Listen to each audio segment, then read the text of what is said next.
ओम नमः शिवाय। राधे राधे। आइए सुनते हैं मासिक शिवरात्रि व्रत कथा पूजन विधि।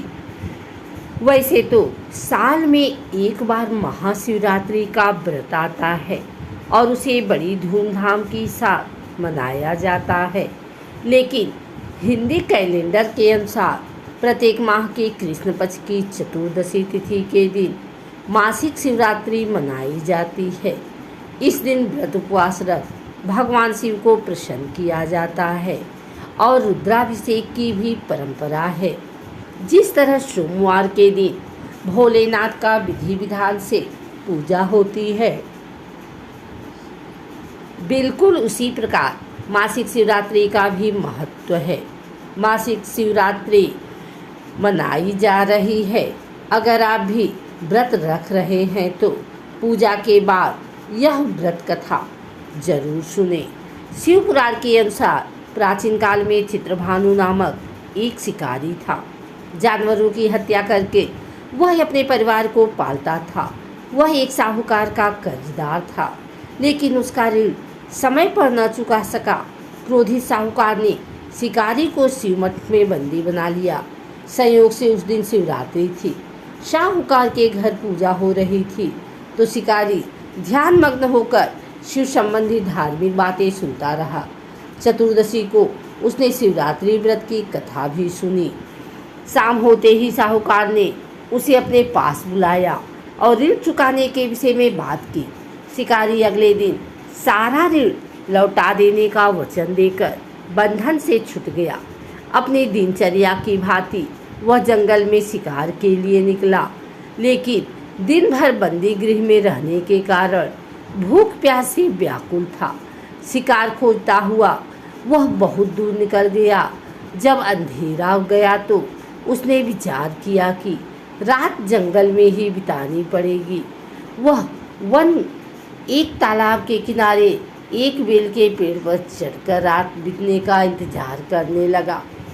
बेल वृक्ष के नीचे शिवलिंग था, जो बेलपत्रों से ढका हुआ था। शिकारी को उसका पता न चला। पड़ाव बनाते समय उसने जो टहनियाँ तोड़ी वे संयोग से शिवलिंग पर गिरती चली गई। इस प्रकार दिन भर भूखे प्यासे शिकारी का व्रत भी हो गया और शिवलिंग पर बेलपत्र भी चढ़ गए। एक पहर रात्रि बीत जाने पर एक गर्भवती हिरनी तालाब पर पानी पीने पहुंची।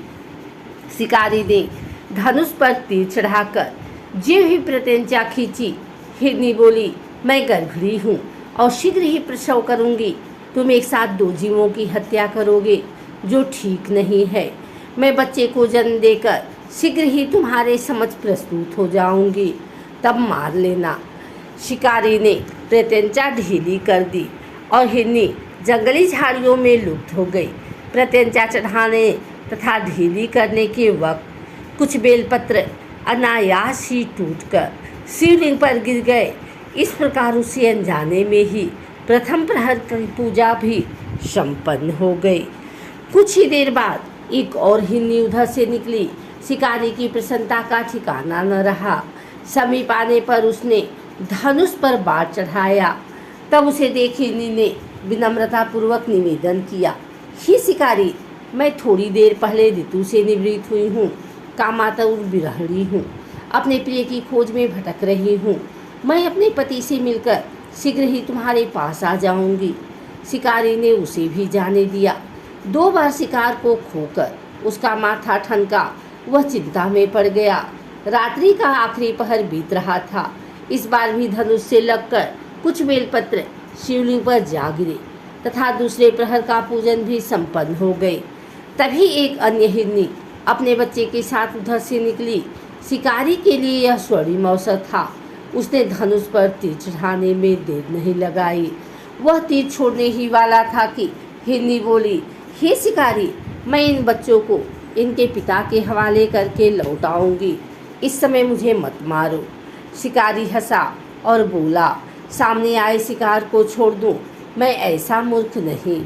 इससे पहले मैं 2 बार अपना शिकार खो चुका हूँ। मेरे बच्चे भूख प्यास से व्यग्र हो रहे होंगे। उत्तर में हिरनी ने फिर कहा, जैसे तुम्हें अपने बच्चों की ममता सता रही है। ठीक वैसे ही मुझे भी।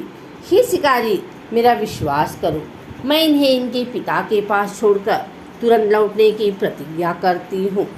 हिरनी का दीन स्वर सुनकर शिकारी को उस पर दया आ गई। उसने उस मृगी को भी जाने दिया। शिकार के अभाव में तथा भूख प्यास से व्याकुल शिकारी अनजाने में ही बेल वृक्ष पर बैठा बेलपत्र तोड़ तोड़ कर नीचे फेंकता जा रहा था। पाँव फटने को हुई तो एक हृष्ट पुष्ट मृग उसी रास्ते पर आया। शिकारी ने सोच लिया कि इसका शिकार वह अवश्य करेगा। शिकारी की तनी प्रत्यंचा देख मृग विनीत स्वर में बोला, हे शिकारी, यदि तुमने मुझसे पूर्व आने वाली 3 मृगियों तथा छोटे छोटे बच्चों को मार डाला है तो मुझे भी मारने में विलम्ब न करो, ताकि मुझे अपने वियोग में एक क्षण भी दुख न सहना पड़े। मैं उन हिरनियों का पति हूँ। यदि तुमने उन्हें जीवन दान दिया है तो मुझे भी कुछ क्षण का जीवन देने की कृपा करो। मैं उनसे मिलकर तुम्हारे समक्ष उपस्थित हो जाऊंगा। मृग की बात सुनते ही शिकारी के सामने पूरी रात का घटना चक्र घूम गया। उसने सारी कथा मृग को सुना दी। तब मृग ने कहा, मेरी तीनों पत्नियां जिस प्रकार प्रतिज्ञाबद्ध होकर गई हैं, मेरी मृत्यु से अपने धर्म का पालन नहीं कर पाएंगी। अतः जैसे तुमने उन्हें विश्वास पात्र मानकर छोड़ा है, वैसे ही मुझे भी जाने दो। मैं उन सब के साथ तुम्हारे सामने शीघ्र ही उपस्थित होता हूँ। शिकारी ने उसे भी जाने दिया। इस प्रकार प्रातः हो आई। उपवास, रात्रि जागरण तथा शिवलिंग पर बेलपत्र चढ़ने से अनजाने में ही शिवरात्रि की पूजा संपूर्ण हो गई। वह अनजाने में ही की हुई पूजन का परिणाम उसे तत्काल मिला। शिकारी का हिंसक हृदय निर्मल हो गया। उसने भगवत भक्ति का वास हो गया। थोड़ी ही देर बाद वह मृग सपरिवार शिकारी के समक्ष उपस्थित हो गया ताकि वह उनका शिकार कर सके। किंतु जंगली पशुओं की ऐसी सत्यता, सात्विकता एवं सामूहिक प्रेम भावना देखकर शिकारी को बड़ी ग्लानि हुई। उसने मृग परिवार को जीवन दान दे दिया। अनजाने में शिवरात्रि के व्रत का पालन करने पर शिकारी को मोक्ष की प्राप्ति हुई।